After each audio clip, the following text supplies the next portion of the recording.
సమస్యలు పరిష్కరించాలని అంగన్వాడీ కార్యకర్తలు శ్రీ సత్యసాయి జిల్లా కొత్త చెరువులో భిక్షాటన చేసి వినూత్న పద్ధతిలో నిరసన తెలియజేశారు. కొత్త చెరువు 4 రోడ్ల కూడలి నుండి తహసీల్దార్ కార్యాలయం వరకు భిక్షాటన చేస్తూ అంగన్వాడీ కార్యకర్తలు నిర్వహించిన ర్యాలీకి మద్దతుగా సిఐటియు నాయకులు పాల్గొన్నారు. ఈ సందర్భంగా సిఐటియు జిల్లా ప్రధాన కార్యదర్శి ఈఎస్ వెంకటేష్ మాట్లాడుతూ మహిళల సమస్యలు పరిష్కరించాలని రోడ్డు మీదకు వచ్చి నిరసన తెలియజేస్తున్న సీఎం జగన్ కనికరం చూపడం లేదని అన్నారు. అంగన్వాడీ కార్యకర్తలు బెదిరింపులకు పాల్పడే విధంగా అంగన్వాడీ సెంటర్లకు రౌడీలను పంపించి కార్యాలయాల తలుపులు బద్దలు కొట్టి తెరవడం వంటి ఘటనలు చూస్తుంటే రాష్ట్రంలో ప్రభుత్వం ఎంత నిరంకుశంగా వ్యవహరిస్తుందో అర్థమవుతుందని పేర్కొన్నారు. ప్రభుత్వం ఎప్పటికైనా అంగన్వాడీల సమస్యలు పరిష్కరించకపోతే ఉద్యోగ కార్మికులను ఏకం చేసి ప్రభుత్వం మెడలు వంచుతామని హెచ్చరించారు.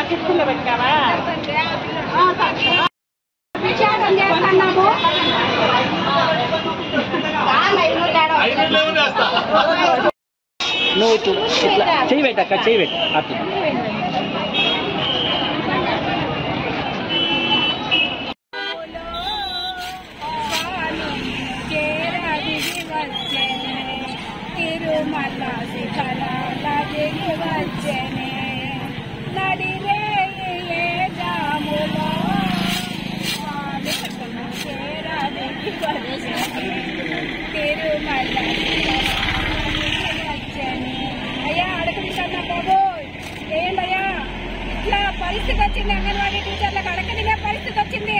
ఈ రోజు ఈ ప్రభుత్వం వల్ల అడకదినే పరిస్థితి వచ్చింది. ఈ రోజు నడి రోడ్డు మీద రోడ్లలో అడక తింటూ ఉన్నామయ్యా తండ్రి. జాలి చూపించలేదు ఇంకా. జగన్ ఎక్కడున్నావు?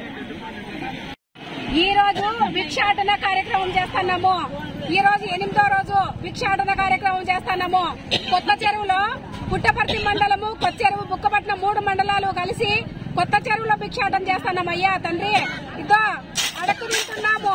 ఎందుకు అడకు తింటున్నామంటే మాకు జీతాలు చాలనివి. ప్రైవేట్ పిల్లలకి స్కూల్ చదివించలేడు, బట్టలు కుట్టించలేము.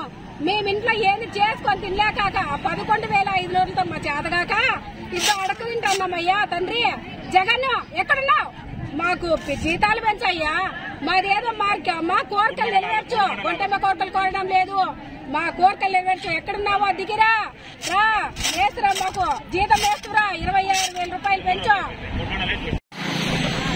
అంగన్వాడీ వర్కర్ల సమస్యలు పరిష్కారం చేయాలని చెప్పేసి రాష్ట్రంలో ఉన్నటువంటి 55,000 సెంటర్లని బంద్ చేసి సుమారు 1,10,000 మందికి పైగా అంగన్వాడీ వర్కర్లు గత 9 రోజుల నుండి రోజు ఒక నిరసన కార్యక్రమాన్ని రాష్ట్ర వ్యాప్తంగా తెలియజేయడం జరుగుతోంది. అయినప్పటికీ మహిళలు ఇంతమంది రోడ్ల మీదకి వచ్చి ఇన్ని ఇబ్బందులు పడుతుంటే జగన్మోహన్ రెడ్డి గారు ఇచ్చిన హామీలను అమలు చేయకపోగా ఈరోజు అంగన్వాడీ సెంటర్లన్నింటినీ కూడా వాళ్ళు ఉద్యోగులు అంటే రౌడీలుగా వచ్చి పగలగొట్టి ఆ సెంటర్లను ఓపెన్ చేస్తున్నారు. మేము అడుగుతున్నాం, మేము ఇన్నేళ్ల నుండి పనిచేస్తున్నాం, 48 సంవత్సరాల నుండి అంగన్వాడీ పిల్లల్ని తీసుకొస్తున్నాం, వాళ్ళకి అన్ని రకాల సౌకర్యాలు చేసి పంపిస్తున్నాం. మరి మీరు పగలగొడుతున్నారు తాళాలు. పగలగొట్టిన తర్వాత పిల్లలను తీసుకొచ్చి వంట చేసి పిల్లలకు వంట వండి వాళ్ళకి అన్ని రకాల సౌకర్యాలు ఎందుకు చేయడం లేదు? అంటే పిస్టేజ్ కోసం అంగన్వాడీ మహిళలతో పిస్టేజ్ ఏంది ప్రభుత్వానికి నాకు అర్థం కావడం లే. ఆ పిస్టేజ్ తో తాళాలు పగలగొట్టారు. ఈ రోజు దాంట్లోకి దొంగలు దూరుతున్నారు, కుక్కలు దూరుతున్నాయి, కోతులు దూరుతున్నాయి. అవన్నీ ఉన్నటువంటి సామాగ్రి అంతా మొత్తం నేలపాలవుతున్నటువంటి పరిస్థితులు. ఇది ప్రభుత్వం అర్థం చేసుకోకుండా వీళ్ళ సమస్యలు పరిష్కారం చేయకపోతే మాత్రం భవిష్యత్తులో ఉద్యోగ కార్మికులందరినీ ఐక్యం చేస్తున్నాం. ఆ రకంగా ఈ ప్రభుత్వాన్ని మెడలు వచ్చే పద్ధతిలో మా పోరాటాలు కొనసాగిస్తామని చెప్పేసి తెలియజేస్తాం.